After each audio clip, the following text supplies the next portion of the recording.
Hello and welcome back for the Senses Lesson 2, the ears. Today we're going to focus on explaining the function of each part of the ear and describing how sound is transferred through the ear to the brain.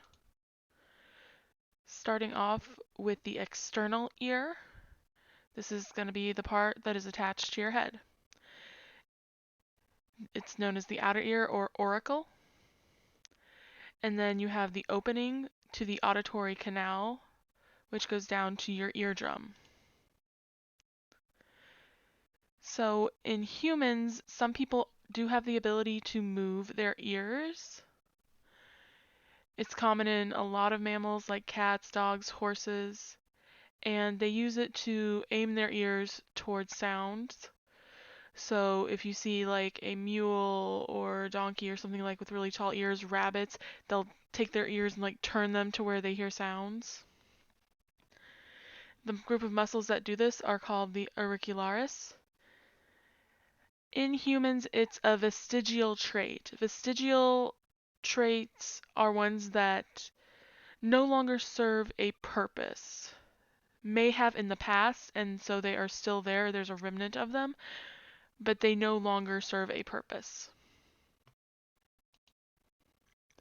So here we have the outer ear, you have your auricle, you have your auditory canal, and you have your eardrum, also known as the tympanic membrane. So the tympanic membrane is kind of the cutoff where you go into your middle ear or your tympanic cavity. So the tympanum, tympanic membrane, eardrum, all the same thing. It's a very thin little layer, a little membrane. Then you have behind that your auditory ossicles. Remember, ossicle refers to bones, so these are very tiny bones. They're the smallest bone in the body. You have the malleus, the incus, and the stapes. When I was in school, we always referred to them as the hammer, the anvil, and the stirrup. So if you hear me say those terms, know that that's just what I grew up learning them as. But the malleus, incus, and stapes are the formal names of them.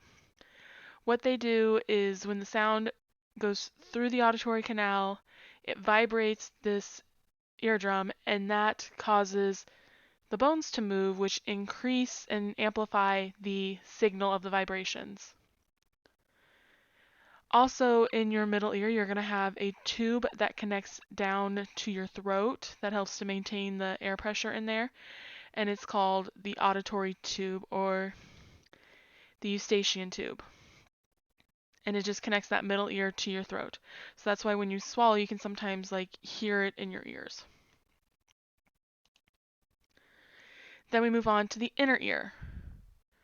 The inner ear has several parts, kind of referred to as like a labyrinth because there's so many different channels and chambers that are used to help send all the signals and for different things. So you have your semicircular canals.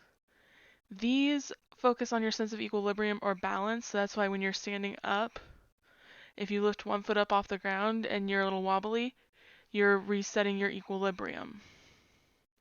And that is controlled by your semicircular canals, and also why if you get an inner ear infection, your balance can be off. You have your cochlea, which looks kind of like a snail shell, so it like spirals out. And that is really where the hearing takes place. And then you also have the organs of Corti, which contain the hearing receptors, which are like little hair cells that detect the vibrations that are passed through those bones. So, what causes hearing loss? Inside the cochlea, there are special neural cells that are basically like hair cells. They're called hair cells. And loud noises actually can damage these hair cells. And as you get older, the hair cells become damaged. Loud music actually speeds up this process. That's why all the time in class, if people have headphones in and I can hear it, I tell them to turn it down. Because if I can hear your music, it is loud enough that it is damaging these hair cells and it will cause hearing loss as you get older. So I don't say it just to get on to everybody. I say it because I care about your hearing and I don't want you to end up having difficulty hearing as you are getting older. So sometimes when you have these damaged hair cells, you can get something called tinnitus. A lot of people just refer to tinnitus as kind of like a ringing in the ears. So if the hairs are damaged, they may just randomly move, sending the electrical impulses to your brain as noise, known as tinnitus. So like I said, ringing in the ears. Can also be caused by some other issues, like the carotid artery or the jugular veins. Also, temporal mandibular joint issues, because obviously your temporal mandibular joint, you have your carotid artery and your internal jugular vein all right here near this, so they can sometimes cause that tinnitus as well. So how do you actually hear? What are the steps? So first you have a sound wave that enters your auditory canal, like me talking through this video. It goes through the auditory canal and it will hit your eardrum and vibrate it. Those vibrations are passed to the auditory ossicles, which amplify those vibrations. And then the stapes, that bone at the end, hits the oval window and transmits the vibrations to the cochlea. So basically it goes from the stapes to the cochlea. When it vibrates the cochlea, you have the organs of Corti in there, the receptor cells that deform from the vibrations. Those impulses are then sent down that vestibulocochlear nerve that we talked about last unit. That vestibulocochlear nerve goes to the temporal lobe of your brain, where you're able to interpret these impulses and understand the sound, whether it be someone talking or something like a siren or thunder. You're able to understand and interpret it in the auditory cortex of the temporal lobe. And then the round window back in the ear helps to dissipate those vibrations within the cochlea. So once again, you have your external ear. Here's your auditory canal. The sound would come in, vibrate the tympanic membrane, which would cause vibration of the bones, which then hits over here, which causes vibrations in the cochlea, which then deform those hairs and send electrical signals along the nerve here.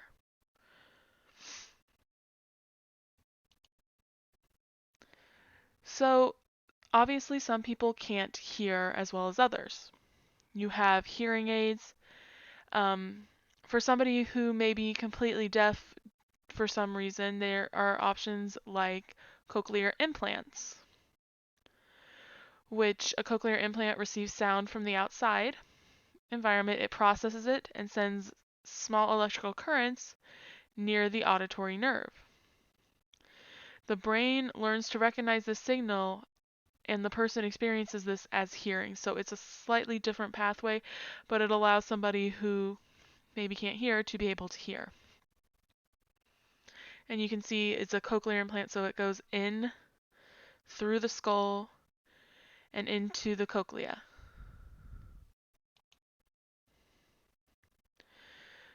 So, also controlled by your inner ear is your sense of equilibrium. You have static equilibrium, which is maintaining stability and posture, so static meaning not moving. And then you have dynamic equilibrium, which is balance during sudden movement. So if you're just standing still and somebody comes up and pushes you, and you kind of just flail around a little bit and regain your balance, that would be dynamic equilibrium. Just standing there is static, and if you're moving, it's dynamic. The cerebellum is what interprets the impulse from the semicircular canals and maintains your overall balance. So once again, when I post these notes, you'll be able to see this robot here will demonstrate how equilibrium works. So if you have issues with your ear, who do you go see? You go to see somebody who studies otolaryngology. Probably one of the hardest ones to say, or as most people will just call it, an ear, nose, and throat doctor, an ENT doctor. And they are trained with medical and surgical management treatments of patients with diseases and disorders in your ear, nose, and throat, and other structures related to their head. So to see in your ear, a doctor will use something called an otoscope. So there's a little light, it shines in, they're able to look through this little window and see into your ear.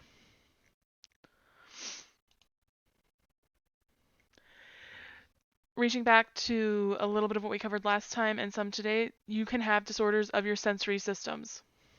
So we talked about synesthesia, anosmia, tinnitus.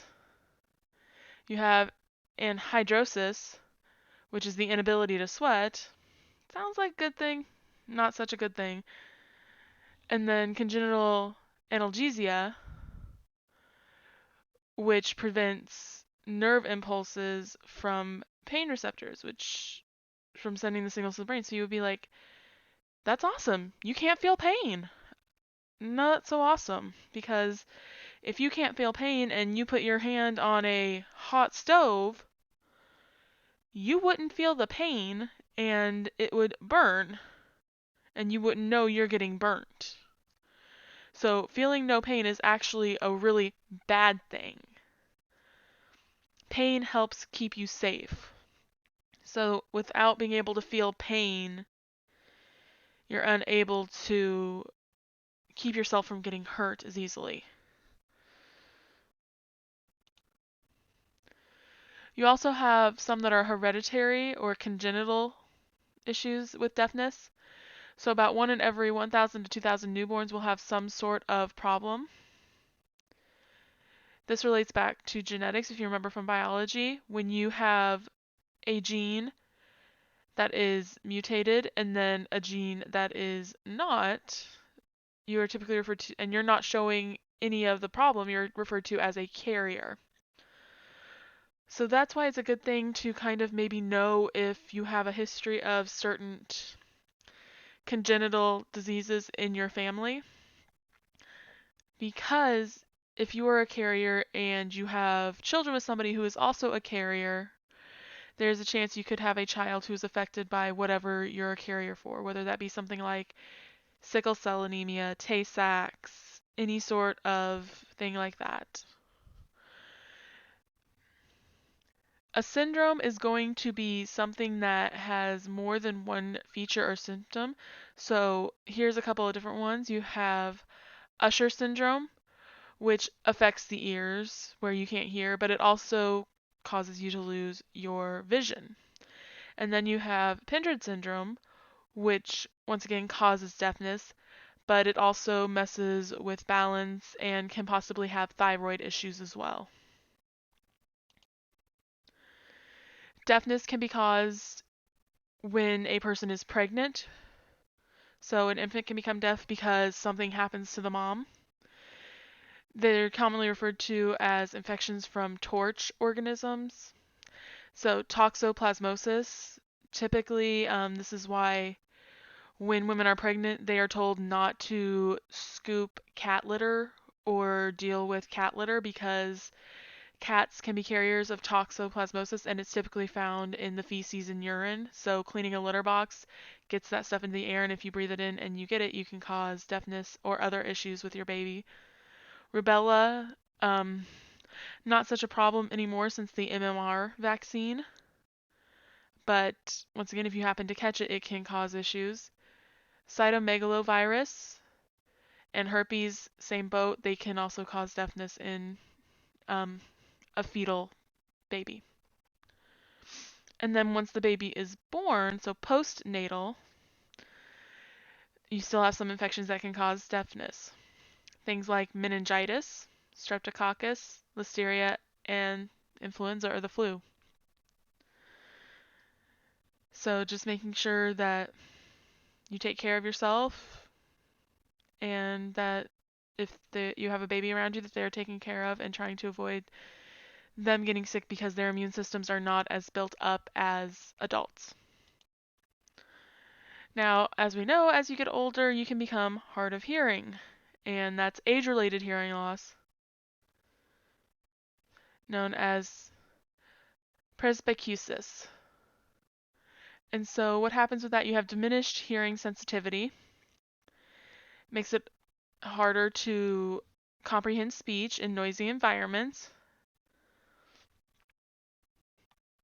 You have a slowed central processing of the acoustic information, so that information coming in, and it's harder to hear higher frequencies. So as you get older, you can't hear as wide of range of noises.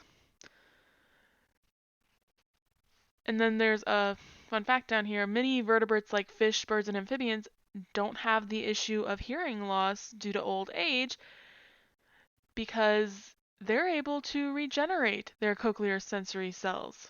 Whereas mammals, including us, we can't. That's why I said if you damage those hairs in your ears, you're done. You aren't able to grow them back.